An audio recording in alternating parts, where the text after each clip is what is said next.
open with a sort of an opening statement from both of your opening remarks framed in a question. And I'll start with you, Minister Baerbock. We talked about the future of democracy, of course.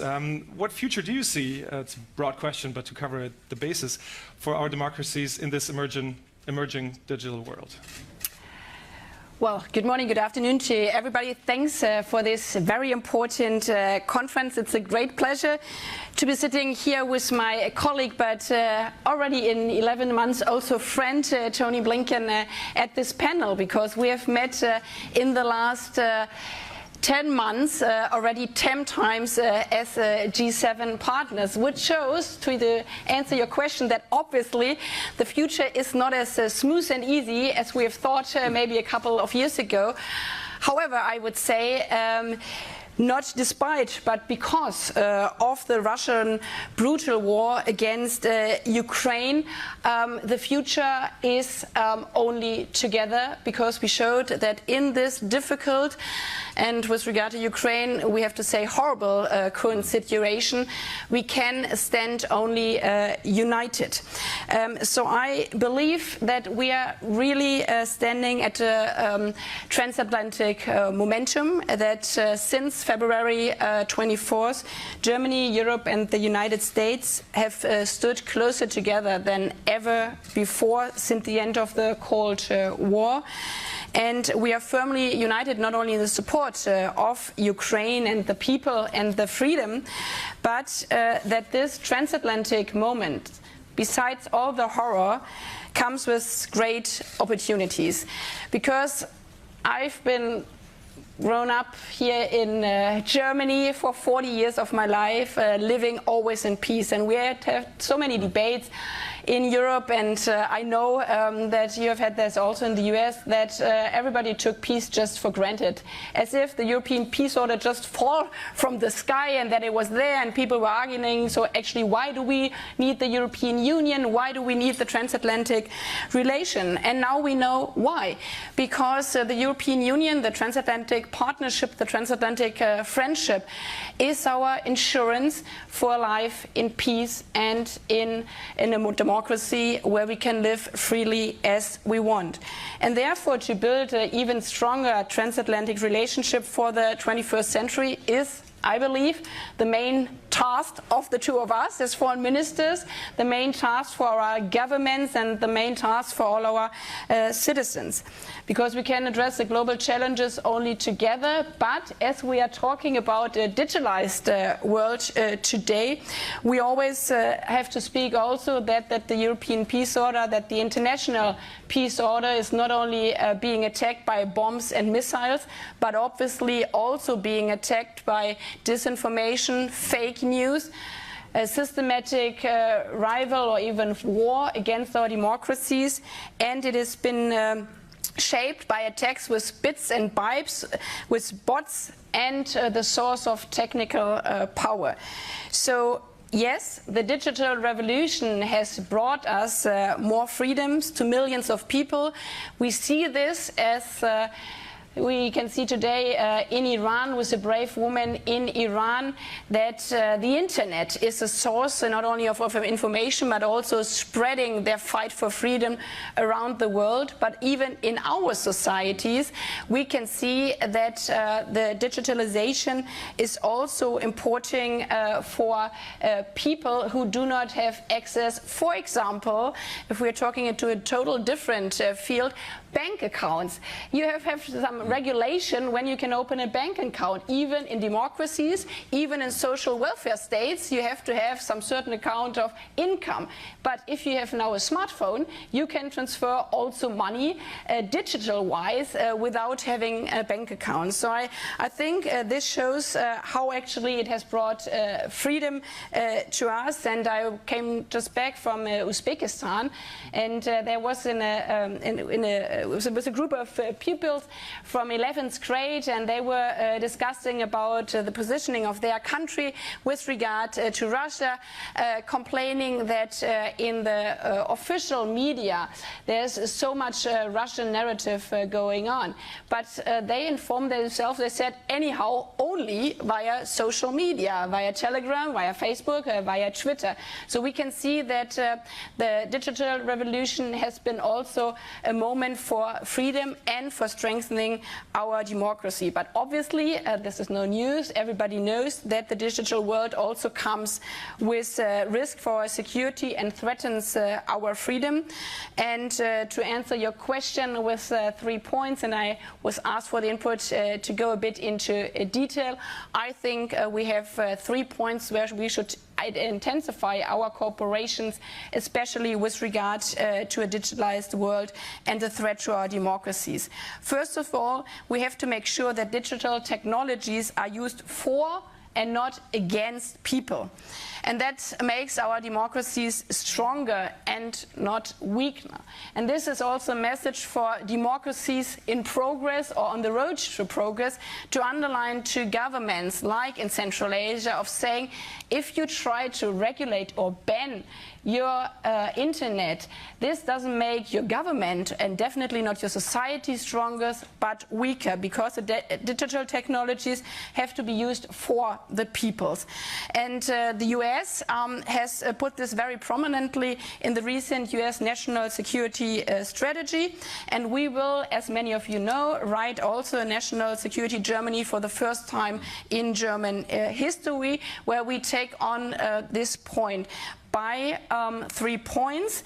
First of all, we address the challenges in the digitalized world, underlining that with regard to using digitalized democracy for the people and not against the people, to have an open and safe cyberspace. In Germany, we have had the attacks in our election in 2016 very heavily. We have had the situation that emergency part of one of our hospitals had to close down because of a cyber attack. You had in the US most recently the largest airports being targeted, and in Montenegro and Albania, while we were at the General Assembly in New York, hackers paralyzed their entire economies. And we see again now in Russia how much this attack on infrastructure is been using as a weapon of war. Europe and the US are responding to threats on all levels. We go after cyber criminals, for example, by blocking cryptocurrency payments, but also, and this is a new momentum in this difficult time of war, we are working on a virtual rapid response teams within NATO to ensure that our infrastructure, which is obviously connected virtually with trains, airports or hospitals, can be better protected with regard to hackers and other attacks. Second, we are fighting intensively with regard to the spread of disinformation. This is also not the big news, but in this critical moment of the last 8 months, we have been showing, I believe, quite successfully what a difference it makes if we are working together. In the beginning of the war, we knew in theory that fake news is a form of instrument of this war method. But then when you remember the situation of the sanctions and the grain, we didn't have it. I have to say we have to be so frank and open also in our debates. When we had G7 meeting back in Schleswig-Holstein, we were faced with a situation where suddenly the whole world was speaking about sanctions and that this would be hitting also the prices of food. So obviously, while we were passing the sanction, we didn't think ahead enough of underlining what could be the fake news counterattack by Russia, not fighting the sanctions, but fighting the narrative of the sanction. And so we had to speed up, and I think this G7 meeting, it was so successful because at this meeting we made very clear, because we spoke openly about it, that this is a method of warfare using fake news also as an instrument of war, and that food has been using by Russia as an instrument of war. I was speaking about the war of food. Immediately afterwards, there came the counterattack from the Russians, and this is why I go so much into depth, because it's not only about what we say at G7 meetings, it's a question for all our open society. There was a back attack from the Russians saying how whatever I am, and at this critical moment there were some headlines in German media just taking over this quota. But in a headline, you don't know what the quota is from. Was it me? Was it Antony Blinken saying, well, this young lady is obviously not well informed? Or if it's the Russian spokesperson. And I think this is very important. I mean, if you're speaking about countering fake narratives, everybody says yes. But in a time of war, what is the responsibility also of the media itself with regard to these fake news? Because obviously, media reports what people are saying. So this is our second point with regard to fighting the spread of disinformation and undermining, obviously, democracies in these kind of times. And also with this point, I think we shouldn't be shy of our strongest tools as democracy. One of our strongest tools is the rule of law. So we should use the rule of law. And this is not to fight freedom, also not in the internet. A regulated platform with rights and rules is something normal in societies, because every freedom has also limits when you counter the freedom or hurt the freedom of another person. So by regulating social media platforms to counter criminal content and hate speech on a regulated normative base and working together in this regard, the EU will do so with the Digital Service Act, and this is also one of the parts where we can work closely together. And my third point is investing in key technologies in the digital age. Obviously, artificial intelligence to quantum computing and semiconductors and 6G, this is the future. And the technology leadership will be crucial for our security. In the EU, we are investing in standard setting and the development of key technologies. With the EU Data Act, with the European Chips Act, we are making sure that new technology work in a way reflecting our values. But obviously, again, the power comes only if we are working together, because in this part, this is not only Russia, but also other players in the world, which go with heavy weight, but also money in this question. Yes, the US and the EU, we are also competitors in the digitalized world. And I think we have to speak openly about this, that we are competitors, but with regard to this crucial key technologies, where we are also in competition with countries worldwide which challenge our democracy, we have to talk about how we can work closer together, bringing together our intelligence. And I think the EU-US Trade and Technology Council will be one of the most powerful instruments if we use it jointly together to join hands across the Atlantic with regard to key technologies. The Council has already led us to coordinate more closely on standards, on supply chains, on export control and investment screening. And now we have to get even closer in daily reality with this regard. I have to say, very frank and open, the work program on this is so ambitious that we cannot do it alone. Definitely not the two of us. Well, obviously, I'm not the most experienced expert on future technologies. I don't know about you, but I tried programming some technology parts in some university. It was better that others were doing it, but also with regard to our governments, with regard to our democracies. We can face this, and I would say digital attack on our democracies only together. This is not only a job for ministers and politicians, and not only a job for digital companies. We can be successful only if we work together with researchers, with entrepreneurs, with young people who do have an incredible expertise and innovative ideas, and this is also why we are here today, not only with those who come always together at this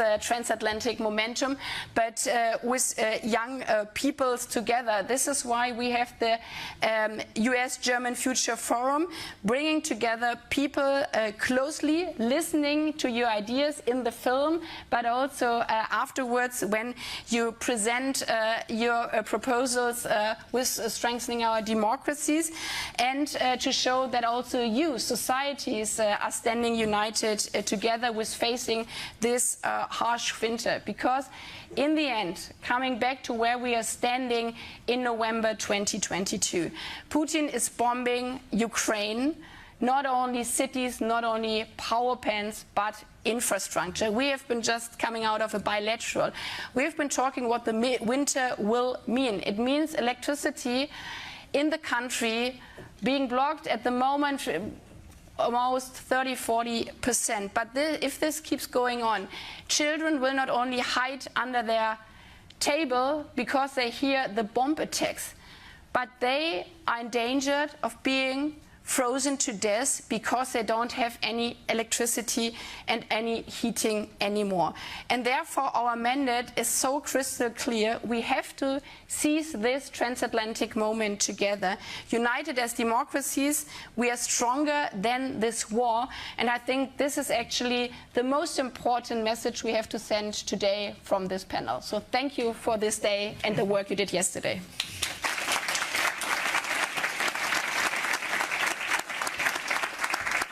Thank you very much, Foreign Minister Baerbock, stressing the importance of the transatlantic relationship in this day and age.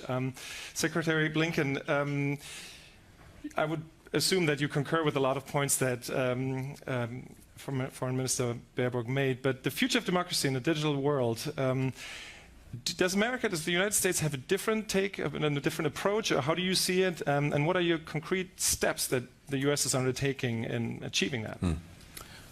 Well, first, let me say it's wonderful to be here with each and every one of you. And Ingo, thank you for moderating. I really want to thank Bertelsmann also for supporting this and bringing us together. But it's especially good to be with my colleague and my friend, Annalena. We have been working incredibly closely together, as befits representatives of two countries that are and have to be working even more closely together, precisely if we're going to meet the challenges. I have to say I'm in violent agreement with everything that Annalena said, which is not unusual at all, on the contrary.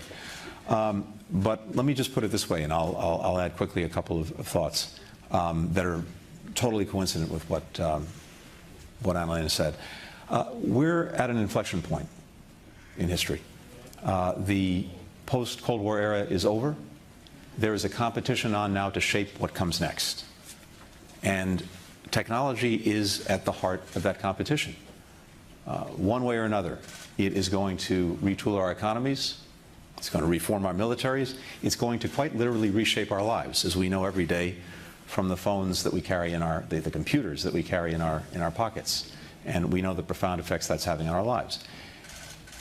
Germany and the United States together have a very positive, affirmative vision for what that reshaping looks like.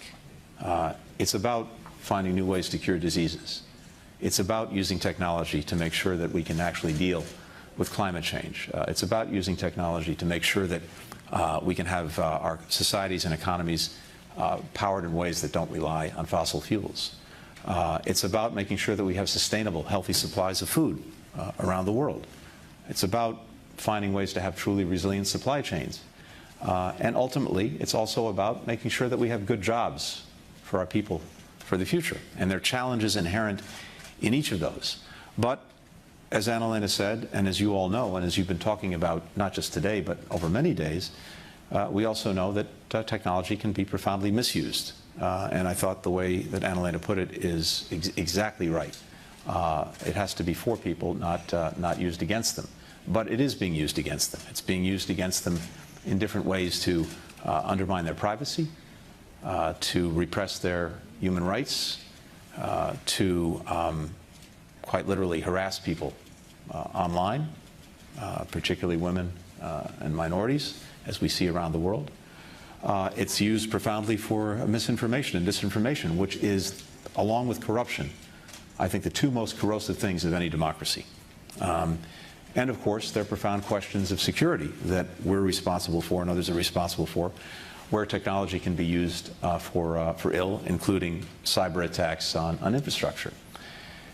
The fundamental point that Annalena made that I strongly, strongly agree with is that in order both to capture the upsides of technology, but also to deal with the downsides, there's a number one imperative in working together. No single country, whether it's the United States, whether it's Germany, can actually effectively meet these challenges alone. There's a premium, more than at any time since I've been engaged in these issues, and it's now coming on 30 years, for finding ways to cooperate, to coordinate. And that is no more true than when it comes to technology, when it comes to the digital world we're living in. Annalena talked about the work that we're doing together to try to set standards, to put in place the rules for how technology is used. That is more important than ever. To the extent that values infuse technology, we want to make sure that the values that we stand for together, the United States and Germany, carry the day. And that means doing the hard work, the day in, day out work, of being at the table and making sure that we're there in the first place and that we're coordinated in doing so in shaping those rules. It also means together trying to establish a race to the top, not to the bottom, when it comes to the way technology is deployed, the way it's used. And if we're successful in doing that, then those countries that may now be engaged in a race to the bottom will have a choice to make, whether actually to join us in this race to the top or probably over time fail, if we get it right. But all of this starts with the coordination, all of this starts with the work that we do together. And there I have to say, one of the things that I've been most grateful for, the United States has been most grateful for, is this partnership with Germany, and in particular in my case, the partnership with and the leadership of the German Foreign Minister. Over the past year, this has been quite extraordinary. We've, as you've heard, met many times through the work of the G7, but also together on a bilateral basis in other groupings that we're a part of. And so much of this is about the leadership that she's bringing to these issues every single day. It's made a huge difference in our ability to tackle these problems. But fundamentally, we have all of these tensions between what we stand for as democracies and how technology fits into that, and either advances our democracies or undermines them. We're each living that every single day. When I was growing up, the thinkers that I was influenced by were many of the classic social thinkers of centuries past, like John Stuart Mill. And the basic concept that John Stuart Mill had was that we're engaged in a marketplace of ideas. And if we have a marketplace that functions properly, the best ideas will compete against each other, and ultimately the best idea will prevail. It's a wonderful vision. It's not the reality that we're living, precisely because technology, when it's misused, is distorting the marketplace. We have to find ways together, and by together, I mean exactly what Annalena said. This is not just between governments. It can't be.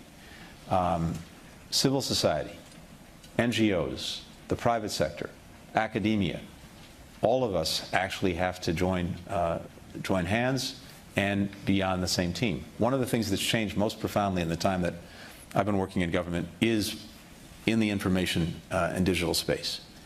And again, the way we're thinking about this has evolved dramatically.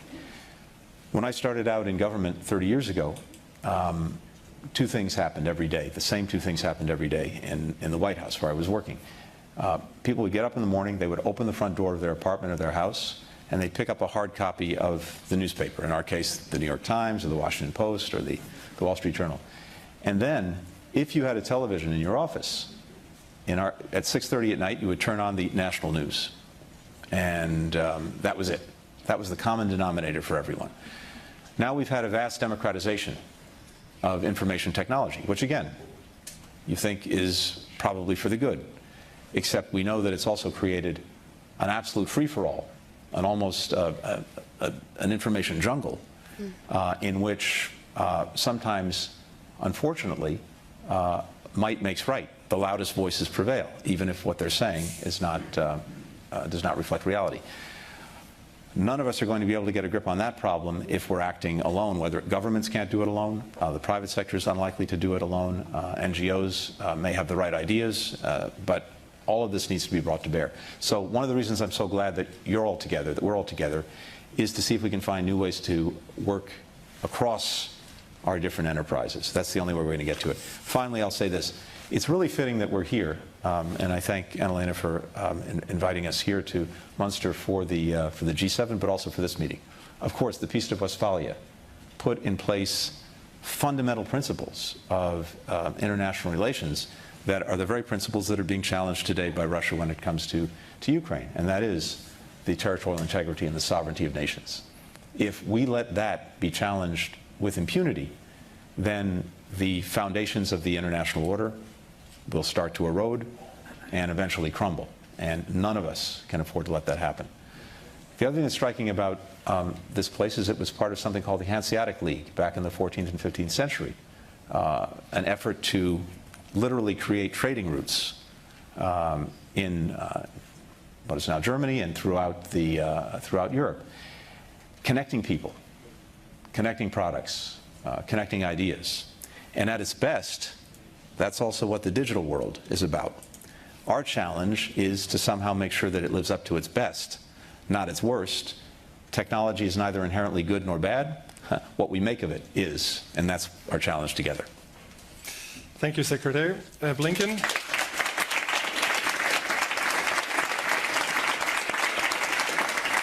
Both of you actually touched upon a couple of questions I already had and covered it already, so let's go into a little more detail on some of these fields.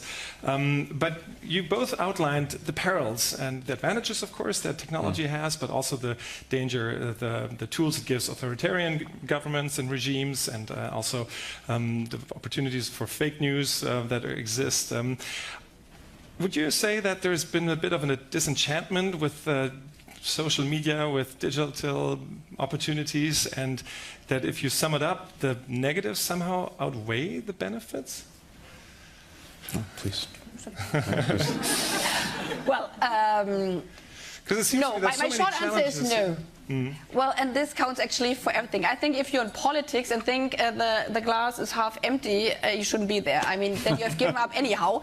And this counts for me then also for the digitalized world, but I think also the facts are on this side, and not only because I want to believe in a better future.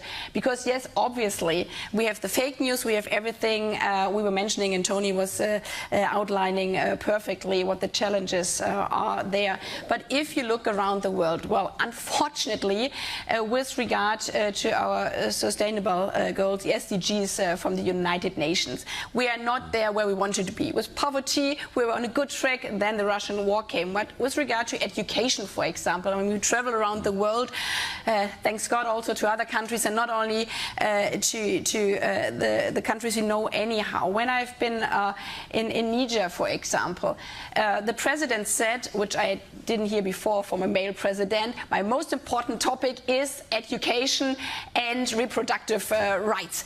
So because he couldn't counter the explosion of the birth rate, he didn't have so many schools, teachers whatsoever, and he knew that if he cannot handle this kind of situation, the radicalization, the whole security threat, terrorists will just explode. So while he didn't have any school building, while obviously Niger is like on this part of the development track from all countries in the world, even there, the question of digitalization, in those parts where they do have electricities, where they do have digital platforms, he even was speaking about, okay, if I don't have a school building, I don't have teachers, but I have the opportunity of the internet. Then all the situation where the media is oppressed in all these kind of countries, how young people inform themselves, how you give a platform for those who are not being employed in different parts. So I think the opportunities are way bigger than the threats. However, this is the difficult part of the story. As Tony was saying, it's not the best argument which sometimes comes through, but the one who's the loudest person. So we have to join forces to fight the bad side of the digitalization. And if we are getting better in this, because obviously we are not there yet, I think this will give even more chances to all the societies worldwide. How does that shape your policy making? Yeah. Well, first, let me say I very much agree. Despite all of these challenges, I remain fundamentally optimistic, including optimistic about technology writ large, but also the digital space more specifically. And I think if you do the balance, I still think it comes out with the glass half full. The progress that we've been able to achieve and actually achieve in people's lives is dramatic. It's easy to take for granted. It's easy to lose sight of, but it's real, and I think it'll continue, including in the social media space, in terms of our ability to connect people, to connect ideas, to connect products. All of that is real. But one of the hallmarks that we know of every major transformation, technological transformation throughout our history, is that there are all sorts of unintended consequences, and they often race forward much more quickly than governments or other regulators of one kind or another are able to capture them. So the question is, can we be fast enough? So this is a big part of our challenge. And again, this comes back to the point that we were both making about the imperative of finding ways to work together, not just between governments, but among the different stakeholders, because we don't have,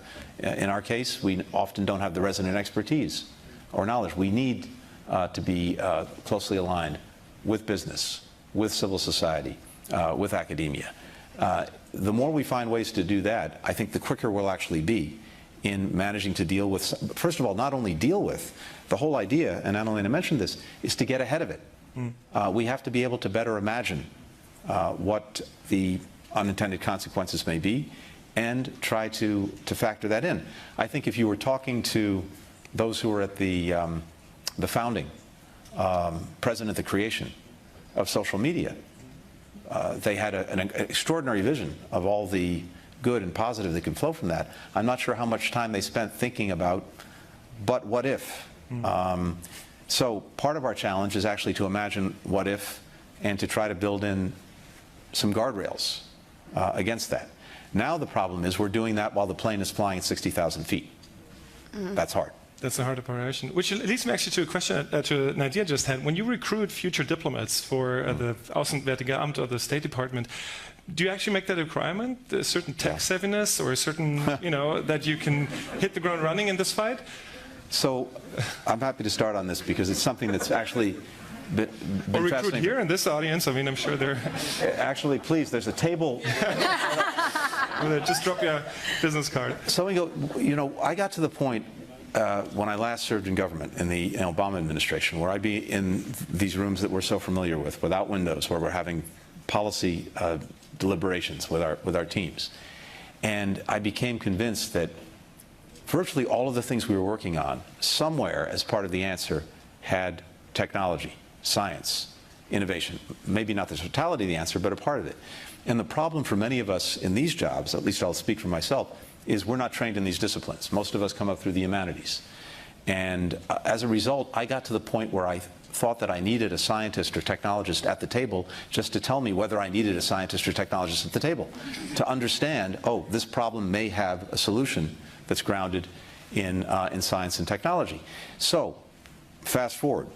We're making a major effort right now at the State Department to do just that, to make sure that we have that talent in the department, both in terms of who we recruit, who we bring in to advise us, and how we grow that talent from within the department. We established just a few months ago a new bureau. The bureaus of the founding are basically the building blocks of our entire department.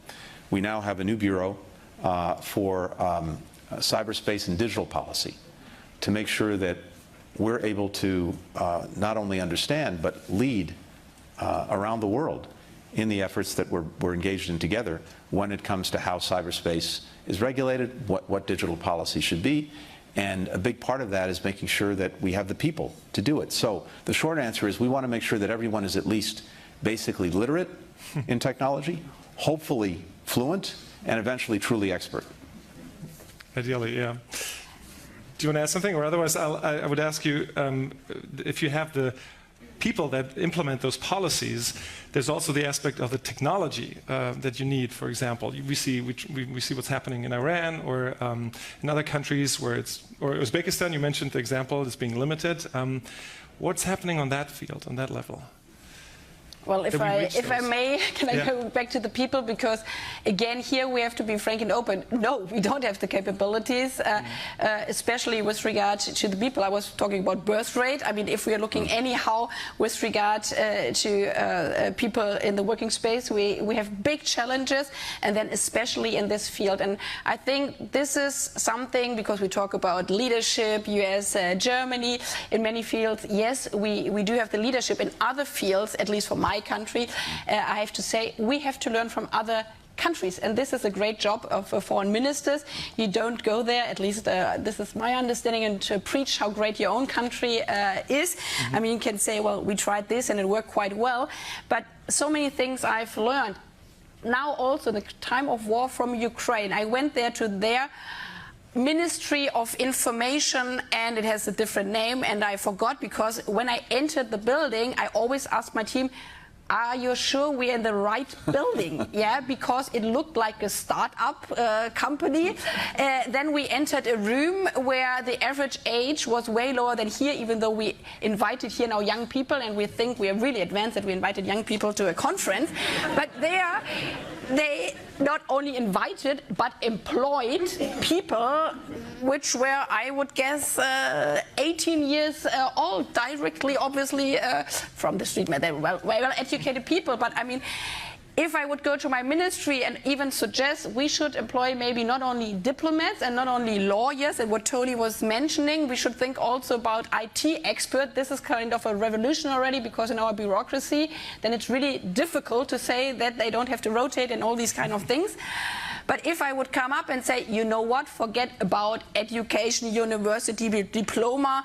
I have heard from a great guy in the Chaos Computer Club, and I think he's the best answer to our fake news strategy, while the challenges and feminist foreign policy is an easy pass, I would say, if I compare it to this. So without any joke, I think this is what other countries are well in advance, especially those countries now with Ukraine fighting a war of disinformation, but also Baltic states, other countries around the world, where they just jumped over some centuries between the phone and the iPhone, and they are directly now in the digitalized world. And this is really something where we have to work on with people, but also with technologies. And therefore, I would like to take up one of the proposals which we just heard in the video, your proposal of an establishment of an intergovernmental standardization body to ensure the interoperability between public and private software. I wrote it down to don't do any mistakes and have another fake news video somewhere. In the US and Germany, this was a proposal from you, but we, in our national security strategy, which is not published yet, but our first point is to have interoperability between our ministries, in the government, and between the local, federal, and then the European level, because this is already the challenge that we use different software. So now we all know it, so I think we are very quick on this, so we can take this proposal just on board to also have this possibility between the US and the European Union, and this would also answer also your question. We are not there yet, but we know the way how we can go together to join forces again and to understand standard setting. This was a great example I think you were giving. We have learned that obviously through Handel, da kommt nicht automatisch Wandel zu Trade. It sounds nicer in the German language. Trade doesn't bring automatically change, so we have learned this now. But you have mentioned, I think, very perfectly also that not only the ideas are there, but we have to also do standardization. And this is also new thinking, maybe even more for the US than in Germany, because we love regulation. But anyhow, to understand that this is a good thing for democracy. democracies, because you can also counter fake news, but also if we are thinking about the aerospace, about a satellite. Yeah, so if we don't have regulated the aerospace in this regard, and if we don't have the standardization, and then it comes also, thanks God, back to diplomats, lawyers in foreign ministries, because drafting these kind of treaties is crucial in the end, and will be, I think, the way forward. Despite Shakespeare, there'll always be room for lawyers. All right, and there's not much room for questions left, so I would like to actually pitch it to the audience, and we gathered a few questions, and the first one is from Heather Thompson. If you would please stand up and just give it. We don't have a lot of time because we also want to take a picture with all of you, so if you could keep it brief. Hi, thank you. It's a pleasure to be here. My name is Heather Thompson. I am an American, but I work in German civil society now for a nonprofit called Democracy Reporting International. My question is about digital foreign policy. I believe it's a vital part of our response to disinformation, digital inclusion, and online human rights. I'm wondering, how can the US and Germany work better together to strengthen our digital foreign policy and combat these threats online? Thank you.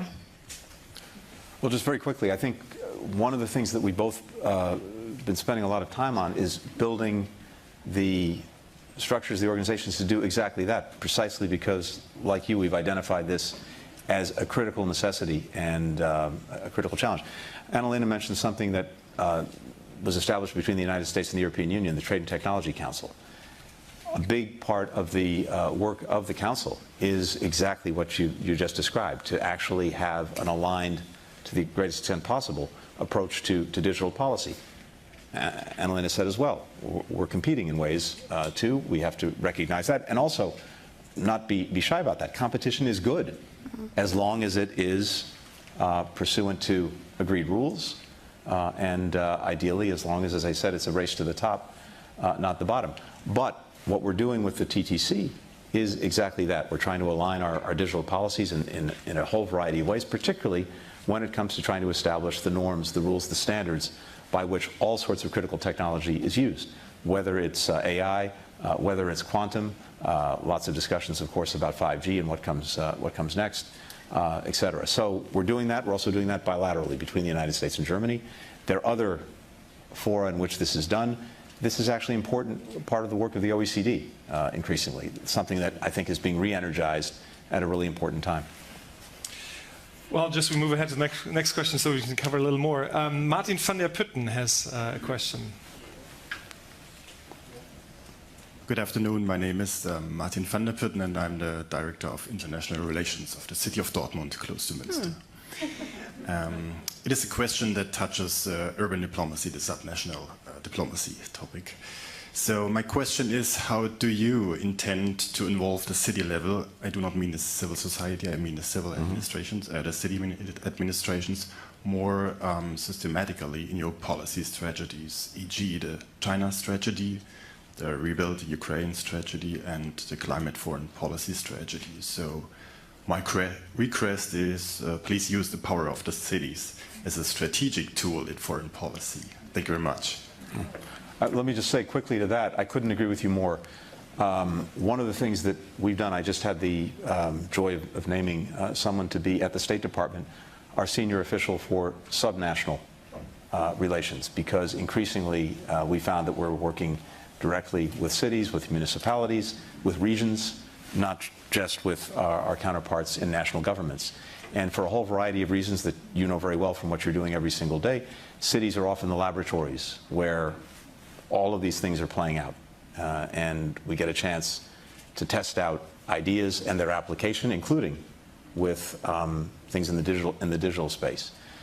So that's incredibly powerful. It's also very powerful because at times when national governments, for one reason or another, as we would say colloquially, can't get their act together, it may well be that city, states, regions do. And so that's increasingly vital too. Would you like to add to that? Or?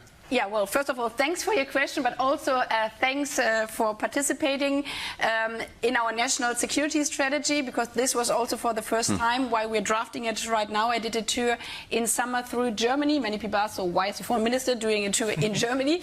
But because obviously security matters are also security matters touching, and we see it again with Ukraine, but touching the daily life. And in many cities, we were just discussing what you've been saying with regard to our infrastructure, with regard to data protection. Well, it doesn't help if we have the great ideas in foreign ministry, but in the town hall of Düsseldorf or Dortmund or somewhere else, even smaller cities, we have the next cyber attack. So therefore, we are integrating now in our national security strategy the cooperation with infrastructure, and now we are discussing here, everybody knows this, about China investment, for example. Again, they are not investing into our ministry in Berlin main town, but they are investing all over the countries. Also the question of cooperation between universities and other countries. So I think this is something which we are already on a good track, but obviously we can intensify it even more. And again, also on the other parts, when we go outside, when I travel to other countries, my credo is always, I don't want to only meet foreign ministers, even though I like many of them a lot, but also go to school classes to hear what the people are saying and to go to towns. When I was in Bosnia and Herzegovina, I said, okay, I visit Sarajevo, but I would like to have also a meeting with the mayors of 2 other cities. And it was not by coincidence that those mayors were way younger than those partners I met on the federal level, fighting for 30 years already the same fight. The mayors of these 3 towns from different ethnic backgrounds met for the first time, because I said, I can only meet all the 3 of you together. I don't have enough time, so it would be great if you could all come together. Otherwise, I can meet nobody. So this can be also like a small instrument of actually using foreign policy totally different if you go to a different level segment. And again, also giving then power to different people, different age, different gender, different religion. So this is why I would also play the ball back to you, because you're employed by a city. We have had back in time, thanks to the US and other allies after the Second World War, the understanding of Städtepartnerschaft, partnership from cities and from sports clubs, and we all traveled then to France and somewhere else to have this friendship. I think even in a digitalized world, this is something, again, which we should intensify. As Tony was saying, the cooperation between cities, between region, when we saw in the US that the federal level was withdrawing from the climate talks. On the federal level, we had between Baden-Württemberg and California this under 2-degree coalition, and this is something we can build in every policy field. So I would like to invite everybody here, also in the different institution, in the different organization, to intensify the discussion you were just mentioning. All right, if we keep it brief, because I know you have a tight schedule for the rest of the day, we have room for one more question. Alexandra Swanson, please. Thank you so much. Honored to be here. My name is Alexandria Swanson, also a U.S. citizen based in Berlin. I work at the Federation of German Industry Digitalization Innovation Department, where I lead an initiative called She Transforms IT. And my question is going back to the topic of a feminist foreign policy. So, Minister Baerbock, you mentioned this briefly at the beginning, and I would be interested to know, so we know that you've implemented this in Germany for the first time. What is that looking like since the implementation? And Secretary Blinken, are there any discussions about implementing this at the U.S. Department of State? Thank you. You each have a minute. Well, the strategy is so long, and then people always say, well, she doesn't explain the whole strategy. Well, it's about right resources and representation, and I just stick to the point, resources, representation here, because I think it's always totally underestimated. It doesn't make a difference only if after 150 years you have the first female foreign minister, and Tony suffers under this question, because we had a time at G7, well, there were many elections in between where there was a majority of women.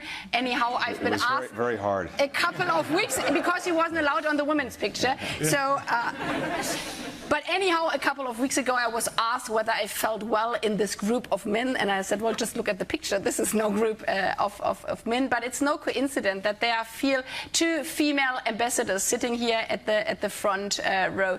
So behind all representation issues on different parts, it is something also which touches our own ministry, where we can make the biggest difference. It's my decision who I send as the most important ambassadors to the most important capitals in the world. I can decide who I send there and who I don't send there. So I think it's many policy fields with regard to rights, Iran, women's rights, with regard to Afghanistan and all these kind of things. But at the end, it comes always back to yourself in your own ministry. And I think there we can do many things. And again, there's room for improvement. So Tony was doing the advertisement for the IT experts. I do the advertisement for female future generation wanting to serve in the Foreign Ministry office. You're more than welcome. And I can only applaud that and tell you that it's very much part of our focus back home. And actually, I think where we've made the most progress at the State Department in recent years is having the senior ranks with women in leadership roles. That's the case right now, where the Deputy Secretary of State, our representative to the United Nations, are well known to everyone. Our Undersecretary for Political Affairs, who's here with us as well, Toria Nuland, one of the leaders of our foreign policy. But let me just broaden this out very quickly. One of the things that I'm engaged in is trying to make sure that we have a State Department that actually reflects the country that we represent. And that, of course, starts with women, but it doesn't end there. One of the challenges that we've had is not having such a department over many decades. And I won't go into the details because time doesn't allow it, but I'm determined that we get there and having a truly more representative department. And this is not because it is simply the right thing to do, it's because it's the smart and necessary thing to do. One of the great strengths that the United States brings to anything it does is our diversity, and we're operating, when it comes to foreign policy, by definition, in a diverse world. If we are not bringing everyone to the table in our own department, in our own deliberations, if we're not bringing their different ideas, perspectives, experiences, knowledge to the table, we're shortchanging everything we do, and we're penalizing our ability to act effectively in a diverse world. So, of course, it starts with women, but it also includes all of the groups that are part of our society who need to be represented in and acting on and leading our foreign policy. Otherwise, we're actually not doing a service to our own country. Iran women, can you say just 2 words on what you guys are doing or talking about to support the women of Iran? Well, this is also one of the main topics at our G7 meeting. This sounds, well, this is just one of the topics, but this is something special, because these kind of G7 meetings are normally having a long time agenda and are targeting the issues with regard to economic development. So this is really a moment saying we bring up a human rights issue, we bring up an issue of democracy and freedom at this G7 meeting to coordinate the different bilateral actions we are doing, because we are running out of time, and German public knows this. I've been publishing last week a new proposal of 4 dimensions how we can support the women of Iran, and it's not only, Tony was mentioning it, it's not only women, it's like the diversity of the Iran society is saying, well, this is enough and we want to live in freedom like many other countries. So this is what we are doing here at G7, bringing together our support for the people of Iran with regard to sanctions, with regard to giving shelter for those who have high protection, but also with regard to bringing these atrocities to the UN system, to the UN bodies, because this is not automatically there. Again, as democratic states, we need majorities, not only in our own countries, but we need also majorities in UN bodies studies on human rights violations, and everybody in this room knows, I think, how hard it is. But if it's not the leading democratic economic powers who are ready to also go into this fight saying we don't have a majority automatically in a human rights body, but we fight for it, I think we shouldn't speak about democracies. And this is, again, why I'm so thankful that we are working so close also on the question of supporting the people in Iran. And only one very quick footnote, also with regard to technology. One of the things that we're trying to do together is to make sure that Iranians have the ability to communicate with each other and with the outside world. And technology is at the heart of that, making sure that there are no barriers to the extent we have anything to say about it, to that technology getting to people who need it and want to use it. That's also part of the work we're doing. Great closing statements, and I'm happy to announce, Mr. Secretary, that you'll be able to be in this picture that's coming up now. So very good. Thank you very much for that. Thank you. Thank you for the discussion, for your frank statements. But to include, I would welcome on stage here the coordinator for transatlantic cooperation of the Bundestag, Member of Parliament Bundestag Michael Link. I would also like to invite the two female ambassadors here, Dr. Emily Haber and Dr. Emmy Gutmann, the CEO, our host basically, of the Bertelsmann Stiftung, Dr. Ralph Heck, and the president of AICGS, Mr. Jeff Rathke. Welcome on stage here. And then we'll do this quickly. There's a How are you? camera pointing up there. Let's move this over here. I think we have to Scoot together a little more. together, Or yeah. Come on in.